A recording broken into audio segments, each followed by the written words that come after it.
नमस्कार। सबसे पहले तो मैं आप सभी को मकर संक्रांति और इस लोहड़ी के पर्व की बहुत सारी शुभकामनाएं देता हूं, हार्दिक शुभकामनाएं देता हूं कि आप सभी का जीवन मंगलमय हो और इसी तरीके से हर वर्ष मकर संक्रांति इस खिचड़ी के त्यौहार को खुशहाली के साथ, प्रसन्नता के साथ मनाते रहें।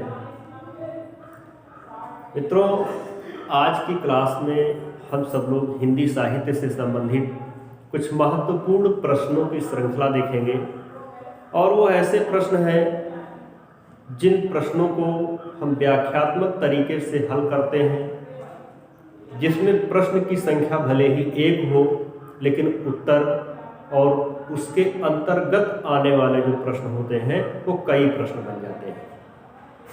तो इस प्रकार से इस वीडियो को लास्ट तक देखिएगा। यदि आपको हमारा वीडियो अच्छा लगता है, हमारा चैनल अच्छा लगता है, आपके लिए थोड़ा सा भी लाभकारी है तो प्लीज़ आप सब्सक्राइब कर लीजिएगा। और यदि अपने मित्रों को शेयर करना चाहते हैं तो उनको शेयर भी ज़रूर करिएगा, क्योंकि आपके लिए लाभकारी है तो आपके जो सहयोगी मित्र हैं, जो भी तैयारी कर रहे हैं, उनके लिए भी लाभकारी है। जितने भी विद्यार्थी UP, TGT, PGT, TET, super TET, CTET, इन जितनी भी परीक्षाओं की तैयारी कर रहे हैं उसमें यदि हिंदी का पार्ट आएगा और आपने वीडियो देख रखा है तो साहित्य से संबंधित कुछ भी नहीं छूटेगा, क्योंकि यह वीडियो साहित्य का है और साहित्य से संबंधित कोई भी प्रश्न छूटने नहीं पाएगा। तो शुरू करते हैं। हमारा पहला प्रश्न क्या है? पहला प्रश्न कहता है कि रानी केतकी की कहानी के लेखक हैं। प्रश्न को ध्यान से ठीक से पढ़ लीजिए और 4 उत्तर दिए हुए हैं। इन उत्तरों में से अपना सही विकल्प छांट करके लिख लीजिए। वीडियो को लास्ट तक देखिएगा, बहुत ही मज़ेदार प्रश्न मिलेंगे, बहुत ही प्रभावशाली प्रश्न मिलेंगे। तो सबसे पहले जो शुरुआत होती है तो आप देखते हैं कि रानी केतकी की कहानी के लेखक हैं। अब यहाँ पर 4 विकल्प दिए हैं। इन 4 विकल्पों में से जो भी विकल्प हो उसको आप नोट कर लीजिए। देखिए, इंसा अल्लाह खां, रानी केतकी की कहानी किसने लिखा है? इंसा अल्लाह खां ने लिखा है। इसका मतलब है कि हमारा जो पहला विकल्प है यही विकल्प सही है। रानी केतकी की कहानी किसने लिखा है? इंसा अल्लाह खां ने लिखा है। मुंशी सदा सुखलाल, लल्लूलाल और सदन मिश्र। अब इन चारों लेखकों के विषय में अगर हम बात करते हैं तो ये भारतेंदु से पूर्व खड़ी बोली गद्य का विकास करने वाले जो लेखक थे, उन लेखकों में यह 4 लेखक बहुत ही महत्वपूर्ण हैं। जो रानी केतकी की कहानी, रानी केतकी की कहानी है, इसका एक नाम और भी है। वो कौन सा नाम है? इसका एक नाम, दूसरा नाम दिया गया है, इसको कहते हैं उदयभान चरित। इसको क्या कहते हैं? उदयभान चरित कहते हैं। यानी इसका जो दूसरा नाम है उदयभान चरित है। फिर देखते हैं मुंशी सदा सुखलाल। इनका जो उपनाम है वो क्या है? वो है नियाज। मुंशी सदा सुखलाल, इनका जो उपनाम है वो क्या है? वो है नियाज। अब मुंशी सदा सुखलाल ने भी कुछ रचनाएं की है, क्योंकि खड़ी बोली गद्य के विकास में महत्वपूर्ण योगदान देने वाले लेखकों में इनकी गिनती होती है। तो इन्होंने भी एक ग्रंथ लिखा है जिसका नाम है सुख सागर। इसका क्या नाम है? सुख सागर। मुंशी सदा सुखलाल ने क्या लिखा है? सुख सागर लिखा है। और अगर हम बात करें कि मुंशी सदा सुखलाल ने सुख सागर तो लिखा ही है, इसके अलावा एक ग्रंथ लिखा है मुंतखब तवारीख। एक और लिखा है मुंतखब तवारीख। यह रचना भी किसकी है? सदा सुखलाल की है। यह रचना भी किसकी है? मुंशी सदाशिव लाल की है। ठीक, इसके बाद देखते हैं कि लल्लू लाल ने क्या लिखा है? लल्लू लाल ने लिखा है प्रेम सागर। लल्लू लाल ने क्या लिखा है? प्रेम सागर। प्रेम सागर के अलावा इन्होंने अन्य रचनाएं भी की हैं। प्रेम सागर तो लिखा ही है, इसके अलावा भी इन्होंने कुछ अन्य रचनाएं की हैं, जिसमें सिंहासन बतीसी, इनकी जो रचना है कौन सी है?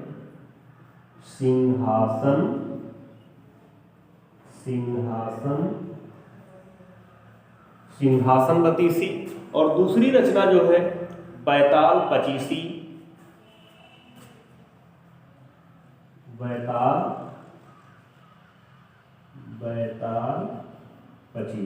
यानी सिंहासन बतीसी, बैताल पचीसी, लताइफ ई हिंदी। और क्या लिखा है? लताइफ ई हिंदी। ये जो रचनाएं बता रहे हैं ये सभी यहां से, ये सारी रचनाएं जो हैं ये लल्लू लाल की रचनाएं। लताइफ ई बतीसी, शकुंतला नाटक,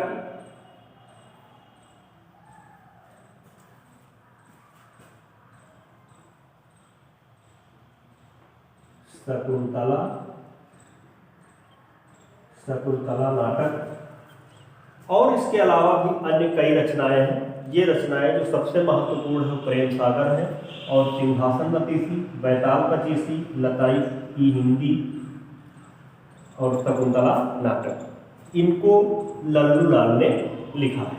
अब बचते हैं सदल मिश्र। कौन आ रहे हैं? सदल मिश्र। अब सदल मिश्र ने क्या लिखा है? सदल मिश्र ने लिखा है नासिकेतोपाख्यान। सदल मिश्र ने क्या लिखा है? नासिकेतोपाख्यान। सदल मिश्र ने लिखा है नासिकेतोपाख्यान। इसी को कहते हैं चंद्रावली। इसी को क्या कहते हैं? चंद्रावली।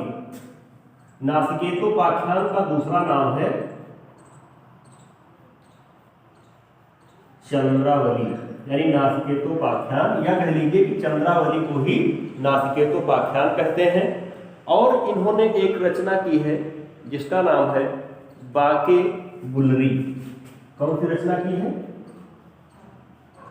बाके गुलरी।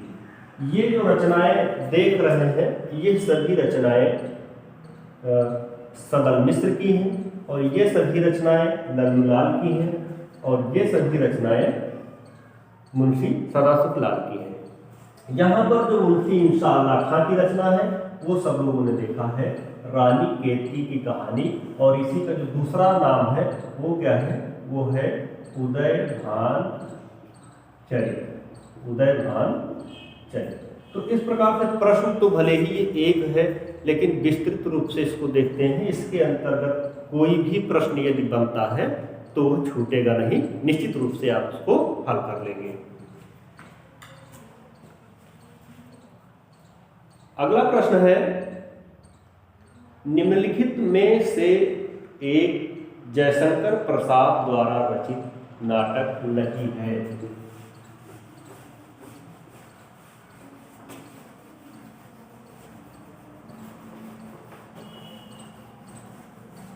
निम्नलिखित में से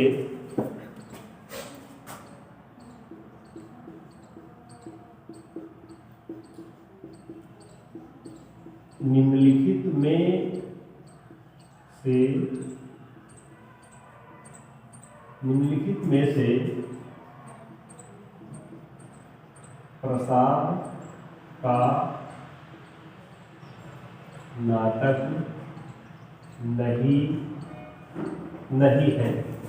प्रश्न है कि निम्नलिखित में से प्रसाद का नाटक नहीं है। अब 4 विकल्प दिए गए हैं। पहला ऑप्शन है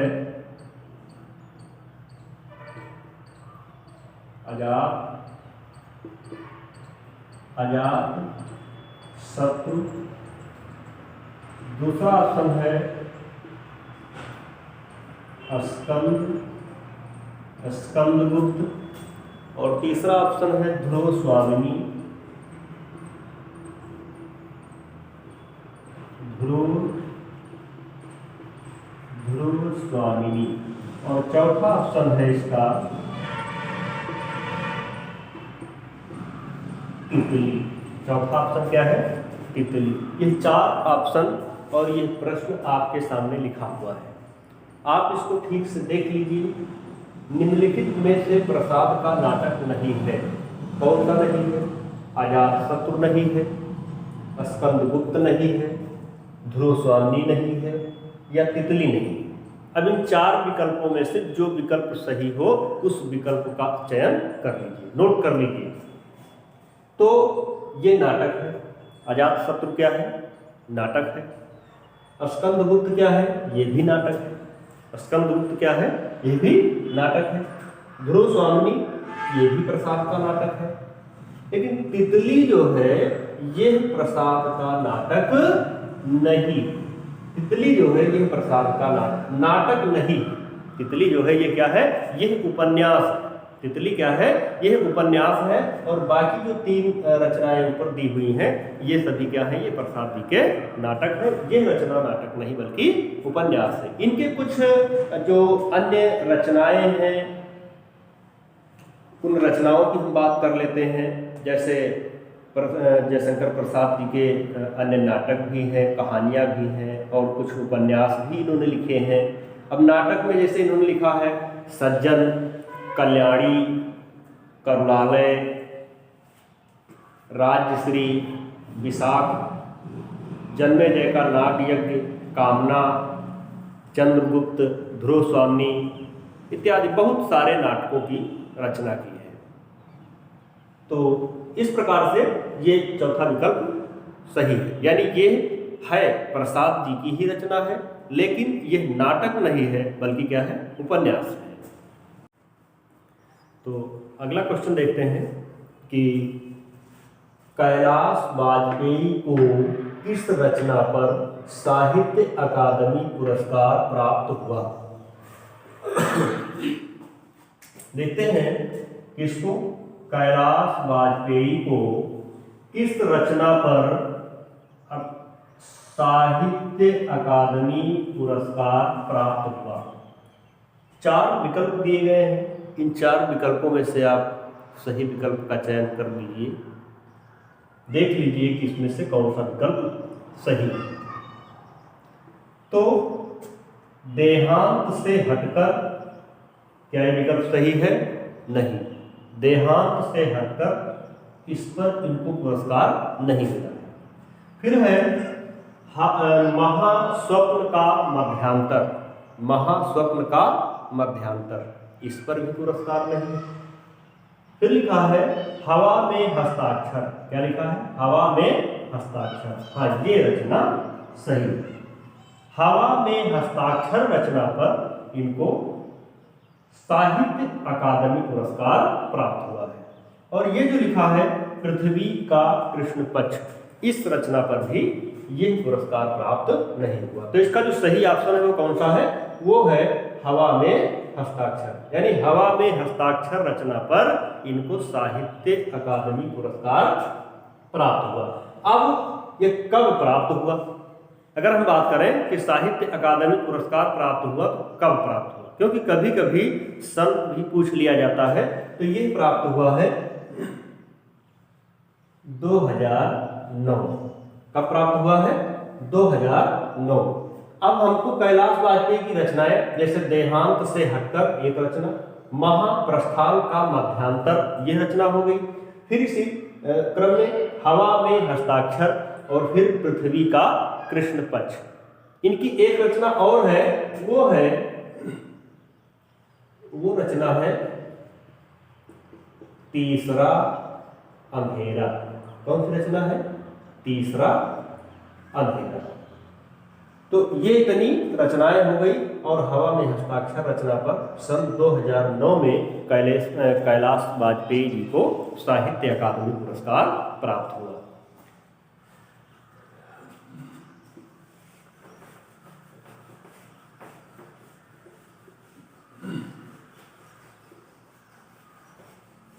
इसके बाद देखते हैं कि अगला जो है, अगला प्रश्न है कि निम्नलिखित में से एक कथन असत्य है। अब यहां पर एक प्रश्न है सत्य और असत्य से संबंधित।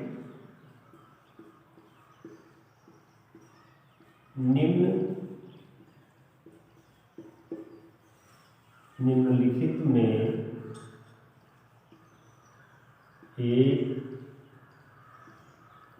एक कथन असत्य है। निम्नलिखित में एक कथन असत्य है। अब उस असत्य कथन को पहचानना है। विकल्प कौन कौन से हैं? धर्मवीर भारती धर्मयुग के संपादक थे। पहला ऑप्शन है धर्मवीर भारती धर्मयुग के संपादक थे। फिर इसका दूसरा विकल्प है कमलेश्वर सारिका के संपादक थे।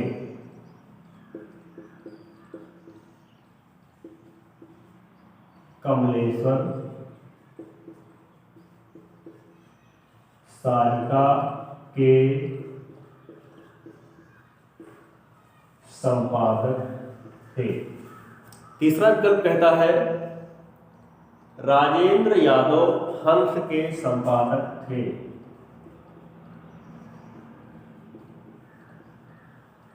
राजेंद्र यादव हंस के संपादक थे। चौथा विकल्प कहता है मोहन राकेश कादम्बिनी के संपादक थे। चौथा विकल्प कहता है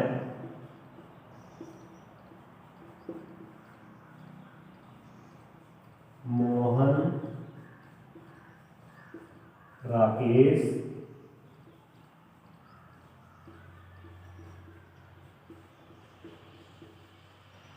कादम्बिनी के संपादक थे। चौथा विकल्प कहता है कि मोहन राकेश कादम्बिनी के संपादक थे। तो अब यहाँ पर चार विकल्प आपके सामने लिखे हुए हैं। इन चार विकल्पों में से हमको यह देखना है कि कौन सा विकल्प सही है और कौन सा विकल्प गलत है। तो प्रश्न कहता है कि कोई एक कथन असत्य है। कितने कथन असत्य हैं? एक कथन असत्य है। इसका मतलब है कि इसमें तीन कथन सत्य हैं।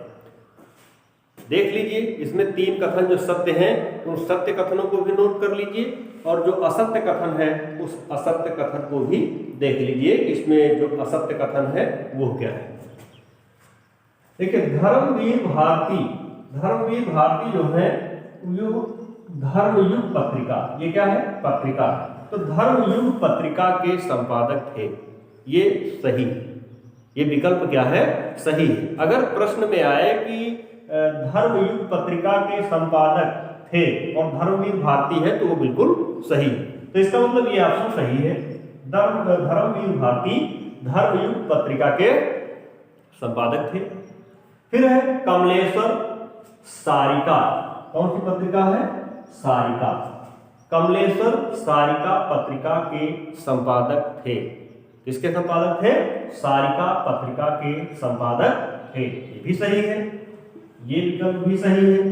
फिर है राजेंद्र यादव हंस पत्रिका के संपादक थे। यह विकल्प भी सही, यानी इसका तीसरा विकल्प भी, पहला, दूसरा, तीसरा, ये तीनों विकल्प क्या है? सही।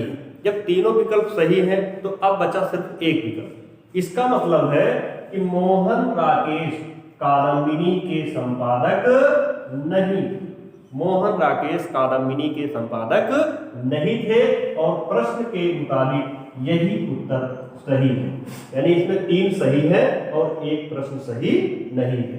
तो जो चौथा ऑप्शन है यही ऑप्शन जो है ये सही है। यानी मोहन राकेश कादम्बिनी पत्रिका के संपादक नहीं थे और बाकी तीन पत्रिकाएं हैं, इनके संपादक आपके सामने लिखे हुए हैं। अब इन पत्रिकाओं से संबंधित कुछ आपको और बता दिया जाए। जो कादम्बिनी पत्रिका है, फिर इसके संपादक थे कौन? कादम्बिनी पत्रिका के संपादक थे विष्णु नागर। कादम्बिनी पत्रिका के संपादक जब मोहन राकेश नहीं है तो फिर है कौन? फिर है विष्णु नागर। यानी कादम्बिनी पत्रिका के संपादक कौन है? विष्णु नागर। अब इन पत्रिकाओं से संबंधित, जैसे कादम्बिनी जो है ये एक मासिक पत्रिका है। कादम्बिनी क्या है? ये एक मासिक पत्रिका है। और धर्मयुग जो है इसको धर्मवीर भारती ने भी प्रकाशित किया है। और एक है जिनका नाम है गणेश मंत्री, इन्होंने भी इसका प्रकाशन किया है। अगर यह आ जाए कि धर्मयुग पत्रिका का प्रकाशन गणेश मंत्री ने किया है तो ये विकल्प भी सही है। धर्मवीर भारती ने भी किया है और गणेश मंत्री ने भी किया है। इसके बाद जो सारिका पत्रिका है उसके संपादक कमलेश्वर है और ये बंबई से और दिल्ली से, ये दोनों जगहों से प्रकाशित होने वाली पत्रिका है। दोनों जगहों से प्रकाशित होती थी। और जो हंस पत्रिका है इसका जो प्रकाशन है, इसके जो संपादक थे वो थे मुंशी प्रेमचंद।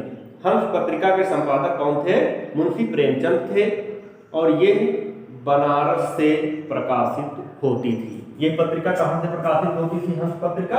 हंस पत्रिका बनारस से प्रकाशित होती थी और ये बीच में बंद हो गई। हंस पत्रिका जो है ये बीच में बंद हो गई थी, लेकिन इसका जो पुनर्प्रकाशन है, पुनः प्रकाशित होने लगी। तो इसका जो पुनर्प्रकाशन है वो कब से हुआ है? वो हुआ है 1986 से। वो कब से हुआ है? 1986 से। और किसने शुरू किया था? राजेंद्र यादव ने। हंस पत्रिका का जो पुनर्प्रकाशन है 1986 से राजेंद्र यादव ने इसका पुनः प्रकाशन प्रारंभ किया है।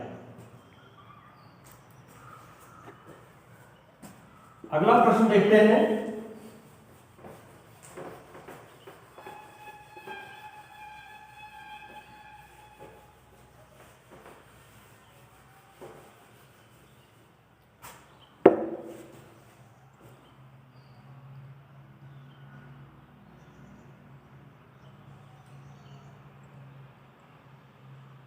हिंदी का पहला पत्र है। अगला प्रश्न है,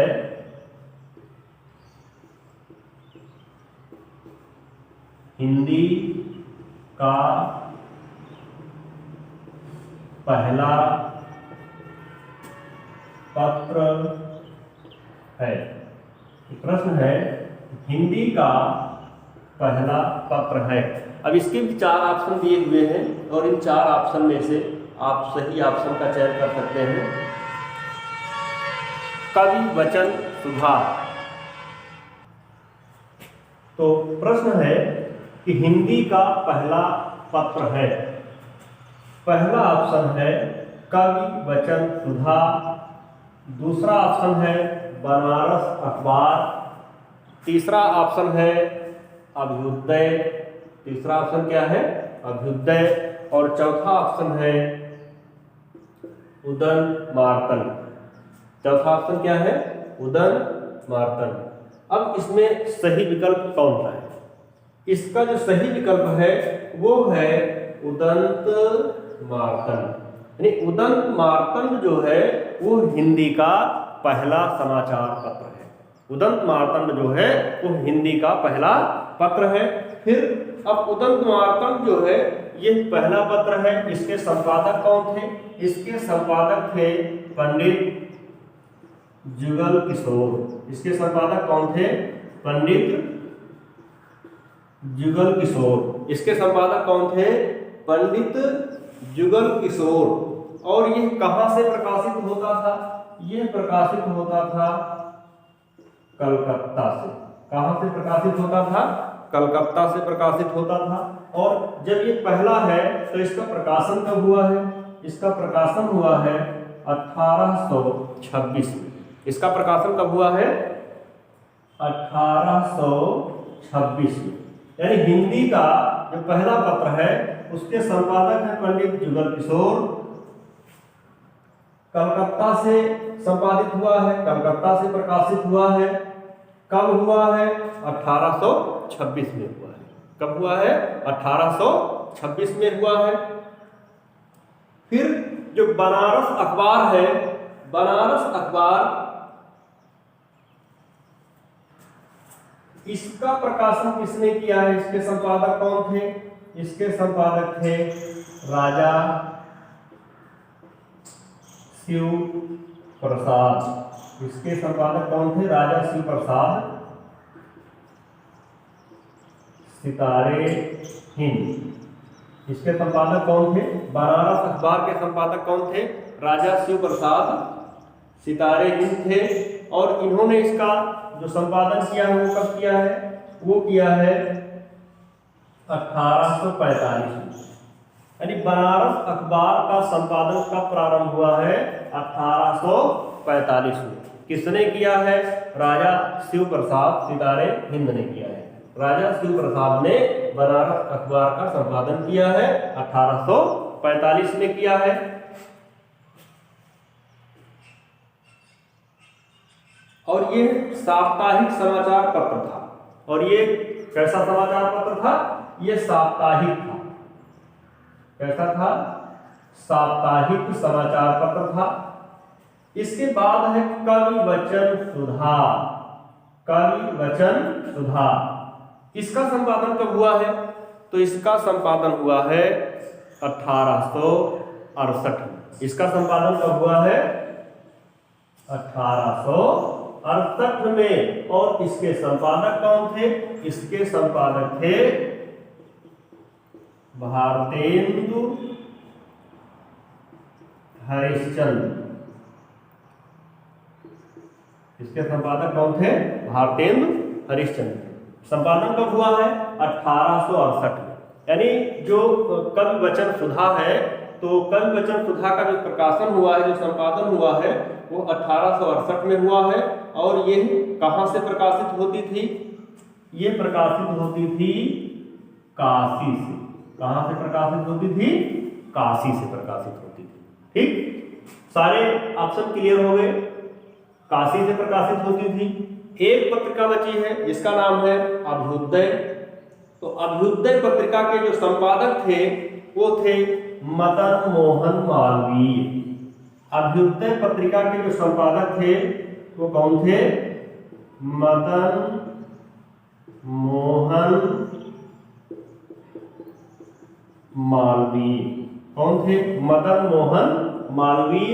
और इसका जो संपादन हुआ है वो कब हुआ है? 1907 में। और ये कहां से संपादित होती थी? प्रयाग से। कहां से संपादित होती थी? प्रयाग से। तो इस प्रकार से ये सारे के सारे जो ऑप्शन है, ये सभी ऑप्शन क्लियर हो गए। प्रश्न के हिसाब से एक ही उत्तर है, लेकिन यहाँ पर कई प्रश्न और कई उत्तर आप लोगों के सामने आ गए। अब क्लियर हो गया। कवि वचन सुधा पत्रिका के संपादक थे भारतेंदु हरिश्चंद्र। कहां से प्रकाशित होती थी? काशी से। कब प्रकाशित हुई? 1868 में। सारा कुछ क्लियर हो गया। इसके बाद जो दूसरा है बनारस अखबार। बनारस अखबार राजा शिव प्रसाद सितारे हिंद साप्ताहिक समाचार पत्र है। और ये 1845 में प्रकाशित हुआ। कब हुआ है? 1845 में हुआ है। फिर इसके बाद देखते हैं जो अभ्युदय है। अभ्युदय पत्रिका जो है, तो इसका संपादन किसने किया? पंडित मदन मोहन मालवीय जी। अभ्युदय का संपादन किसने किया? पंडित मदन मोहन मालवीय जी ने किया है। और जो अभ्युदय पत्रिका है ये 1907 में प्रयाग से प्रकाशित हुई है। फिर उदन मार्तंड जो हिंदी का प्रथम पत्र है, इसके संपादक हैं पंडित जुगल किशोर। और ये कलकत्ता से प्रकाशित होता था। कब प्रकाशित हुआ? 1826 में प्रकाशित हुआ। तो साथियों, आज के वीडियो में इतना ही, आज की क्लास में इतना ही। और आपसे पुनः कहना है कि यदि आपको हमारा वीडियो अच्छा लगा हो तो इसको अधिक से अधिक शेयर करिएगा और अपने मित्रों में अधिक से अधिक शेयर करिएगा, लाइक करिएगा। यदि अब तक हमारे चैनल को सब्सक्राइब नहीं किया है तो सब्सक्राइब कर लीजिएगा। अगले वीडियो में, अगली क्लास में आपसे फिर मुलाकात होगी इसी तरीके के मोस्ट इम्पॉर्टेंट प्रश्नों के साथ। तब तक के लिए धन्यवाद।